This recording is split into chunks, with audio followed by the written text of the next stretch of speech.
और इसमें एडमिशन के टाइम पे ही हम रिटर्न में गारंटी देते हैं कि अगर बच्चे की सिलेक्शन नहीं होती है, जिस कोर्स के लिए बच्चा एनरोल हो रहा है, तो उसकी पूरी की पूरी फीस वापस होती है। क्योंकि आजकल कोचिंग सेंटर्स में एक ही दौड़ रहती है कि जेई के लिए या नीट के लिए बच्चा प्योर बेसिक साइंसेज के लिए जाता है और इंडिया से टॉप लेवल के साइंटिस्ट जो हैं वो यहीं इन्हीं ऑर्गेनाइजेशन से निकलते के लिए सेंट्रल गवर्नमेंट अपनी तरफ से भेज रही है और पूरा का पूरा खर्चा सेंट्रल गवर्नमेंट कर रही है। वो पीएचडी कर रही है, फर्दर स्टडीज कर रही है और $2600 का भी स्टाइपेंड लगा हुआ है। अगर आपको बच्चों से रिजल्ट्स लेने हैं तो उसके लिए बच्चों के पीछे जो वो पढ़ना पड़ता है। तो इस वक्त हमें आधार इंस्टीट्यूट हमीरपुर में और हमारे साथ हैं आधार इंस्टीट्यूट के एमडी अटल शर्मा सर। और मैं आपको बता दूं कि कुछ साल पहले यहाँ पर एक संकल्प 30 जो बैच था वो शुरू किया था आधार ने, और उसमें लिख के दिया जाता था कि अगर आपकी सिलेक्शन नहीं होती है कहीं तो आपकी पूरी फीस वापस दी जाएगी। और बहुत ही ज़बरदस्त उसका रिस्पांस मिला और बहुत से अच्छे अच्छे रिजल्ट इन्होंने इतनी सालों से दिया और इस बार भी बहुत बड़ा धमाका किया। सर उसके लिए बहुत बहुत बधाई हो आपको सबसे पहले। थैंक यू सर इस बार जो हैं वो आपके 13 बच्चे जो हैं IISER में गए हैं और एक ये जो IACS है वो सिर्फ अब एक ही बच्चा सिलेक्ट हुआ पूरे हिमाचल से। और जब हमने आपके स्टूडेंट से बात की तो उन्होंने कहा कि आपने ही उनको उसके बारे में बताया था। ये आपको कैसे इसकी जानकारी मिली या क्या किस तरीके से उस बच्चे को आपने इसके लिए पार्टिसिपेट करवाया? मैम, इसके लिए जो बच्चों के लिए क्या क्या कैरियर अपॉर्चुनिटीज़ हो सकती हैं उसके बारे में, क्योंकि आजकल कोचिंग सेंटर्स में एक ही दौड़ रहती है कि जेई के लिए या नीट के लिए, लेकिन इसके अलावा भी बहुत अच्छी अच्छी ऑप्शंस हैं जो इंडिया में बच्चा ऑप्ट कर सकते हैं और बहुत अच्छे लेवल पे और अच्छे अच्छे इंस्टीट्यूट्स में जो आप अपनी फर्दर स्टडीज़ कर सकते हैं। सर ये जो IISER है जो रिसर्च के लिए बच्चे जाते हैं, इनका आगे क्या फ्यूचर रहता है वो हम ज़रूर जानना चाहेंगे।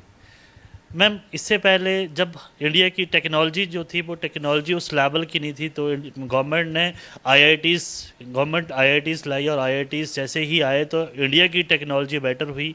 और टेक्नोलॉजी में जब इंडिया आगे चला गया तो लेकिन कहीं ना कहीं इंडिया की रिसर्च पीछे जा रही थी और रिसर्च पीछे जा रही थी। टेक्नोलॉजी हमारे पास अच्छी है, रिसर्च अच्छी नहीं है। उसके लिए गवर्नमेंट ने ISER जो IIT के लेवल की ही Indian Institute of Science and Education Research उनका गठन किया। 7 टोटल ISERs हैं पूरे ऑल ओवर इंडिया में और यहाँ पे बच्चा प्योर बेसिक साइंसेज के लिए जाता है और इंडिया से टॉप लेवल के साइंटिस्ट जो हैं वो यहीं इन्हीं ऑर्गेनाइजेशन से निकलते हैं।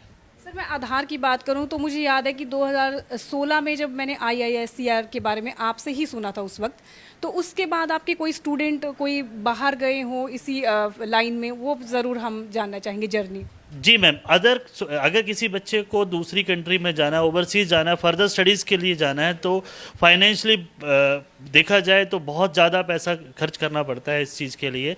लेकिन एक IISERs या नाइजर की बात करें या फिर IACS जो लेटेस्ट अभी करंटली हमारा बच्चा भी वहाँ पे गया हुआ है, तो यहाँ से अगर किसी बच्चे ने अपन फर्दर स्टडीज़ के लिए अगर ओवरसीज़ जाना है तो वहाँ पे बिल्कुल कम से कम खर्चे पे बच्चा जाता है।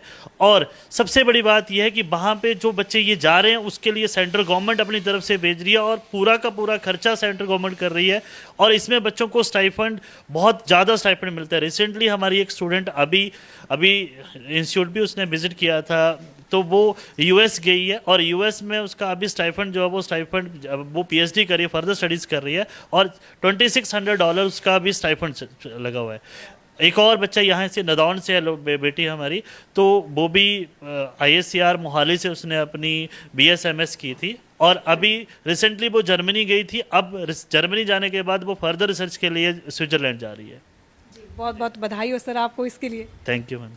और सर इसके अलावा और क्या क्या यहाँ पर कोचिंग दी जाती है बच्चों? इसके अलावा हमारे पास नीट के लिए कोचिंग रहती है, IIT के लिए कोचिंग रहती है और IIT में अभी भी सेशन में भी हमारे स्टूडेंट ने अभी नीट का जेई एडवांस का टेस्ट क्रैक किया और उसका ऑल इंडिया रैंक 7996 रैंक है उसका बच्चे का। और इसके अलावा NIT में हमारे बच्चों की सिलेक्शंस हुई हैं और नीट में भी बच्चों का, क्योंकि नीट का अभी कंट्रोवर्सी चल रही है और हो सकता है कि फिर से एग्ज़ाम हो, तो बच्चों को हमारी तरफ से यही सजेशन है कि जिन बच्चों ने नीट का भी पेपर दिया था तो वो अपनी पढ़ाई ना छोड़ें और डेली का 1 या 2 मॉक टेस्ट जो है वो डेली का डेली सॉल्व करें। सर आपके यहाँ हॉस्टल फैसिलिटी भी होती है, जो बच्चे बाहर से आते हैं तो वो डर रहता है पेरेंट्स को भी कि कहाँ भेजें, पीजी का या कुछ, तो हॉस्टल फैसिलिटी है आधार की? जी मैम, ये बच्चों पेरेंट्स की डिमांड के ऊपर ही हमने हॉस्टल स्टार्ट किया था, क्योंकि जो आजकल यहाँ पे पीजी का माहौल है या बाहर का माहौल है, हर चीज़ से देखा जाए तो उसके लिए बच्चों को हम अपने साथ रखते हैं और 24 उतने ही बच्चे लेते हैं जिनकी हम पूरी की पूरी हर चीज़ उन बच्चों की जो हम खुद मैनेज कर सकें। सर एक बार हम संकल्प 30 के बारे में भी जानना चाहेंगे, जो आपने शुरू किया था 2016 में, शायद मुझे याद है उस वक्त आपने ये संकल्प 30 बैच शुरू किया था, इसके बारे में जो थोड़ी बहुत डिटेल है वो बताएं आप। मैम, संकल्प 30 बैच हमने 2016 में शुरू किया था और संकल्प 30 बैच में हम पूरे हिमाचल से 30 बच्चे लेते हैं। इसमें 15 बच्चे हमारे मेडिकल के लिए और 15 बच्चे नॉन मेडिकल के लिए, और इसमें एडमिशन के टाइम पे ही हम रिटर्न में गारंटी देते हैं कि अगर बच्चे की सिलेक्शन नहीं होती है, जिस कोर्स के लिए बच्चा एनरोल हो रहा है, तो उसकी पूरी की पूरी फीस वापस होती है।